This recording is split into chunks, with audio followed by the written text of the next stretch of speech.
Henry Neville Summersett was a British author of great obscurity. He was born in 1774 and christened in Handlake, Suffolk, the son of Henry Summersett and Hannah Neville. His father was an innkeeper in Ipswich, and after his bankruptcy, the 17-year-old Henry went to London to earn a living as a writer and support his parents. His first novel, The Offspring of Russell, was issued anonymously in 1794 by the infamous Minerva Press. Between 1799 and 1801, he wrote 3 Gothic romances, the last of which, Martyn of Fenrose, or The Wizard and the Sword, we shall be reviewing today. In 1813 he may have married actress Anne Burchell, though the groom's year of birth is given as 1778. He seems to have then entered the Suffolk militia and served there for 25 years until being discharged in 1843. If this was him, there is no information on where or when he died. Martyn of Fenrose begins with the Lord Alwynd returning to his castle. Returning from a battle victorious, he gives a feast attended by his cousin Kelwold and the 2 children Alwynd had adopted, Agatha and William, but of whose past he will say nothing. The feast is interrupted, however, when Lord Bartonmere, Alwynd's old friend, asks him for aid from the villainous Baron de Stacey, who wishes to either rob him or destroy his castle and put everyone to death. Riding out, Alwynd leaves his will and some letters with Kelwold, whom he thinks honourable, and goes to battle, where he is joined in secret by Edward, Kelwold's ward, and a good friend to William and Agatha. Meeting a strange man along the way, Alwynd is given a magic sword,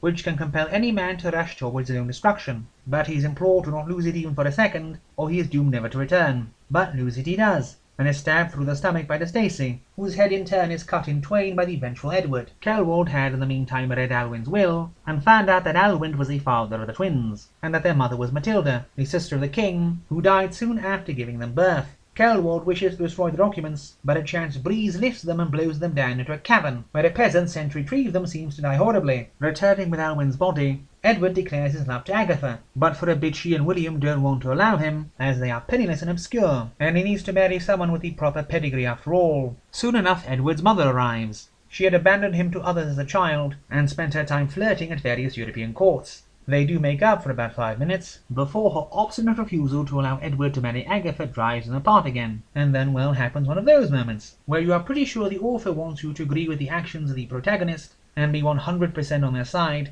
but you just sit there gawking at what a bloody git they are being. Edward is told his widowed unmarried mother went into the chamber of the unmarried widower Kelwold, and he immediately declares his intention to go stab them both to death, and must be held from doing so. Then he observes her coming from Kelwold's room, pushes her to the floor, and puts Kelwold in a headlock, demanding answers. When informed that they are married, he refuses to keep silent about it, and summons all the servants to tell them. Then when he finds out they are not married, he again states his wish to murder his mother, and then says, "The curses of all the world will follow you to the grave and hang over it eternally." There is a scuffle and she rides off, after the narrator calls her the titled harlot. Martyn of Fenrose, the dying wizard, returns, and gives William the lost documents, as well as tells them how he and his wife were pressured into serving the devil when they saw his mother drowned in the river and his father slowly hanged by an angry mob. Still later, William and Agatha are seized by Kelwold, who wants to force Agatha to marry him, but she refuses and they remain captive for many months, until a mysterious stranger goes to Edward and sends him to the king, who comes to the rescue of his nephew and niece.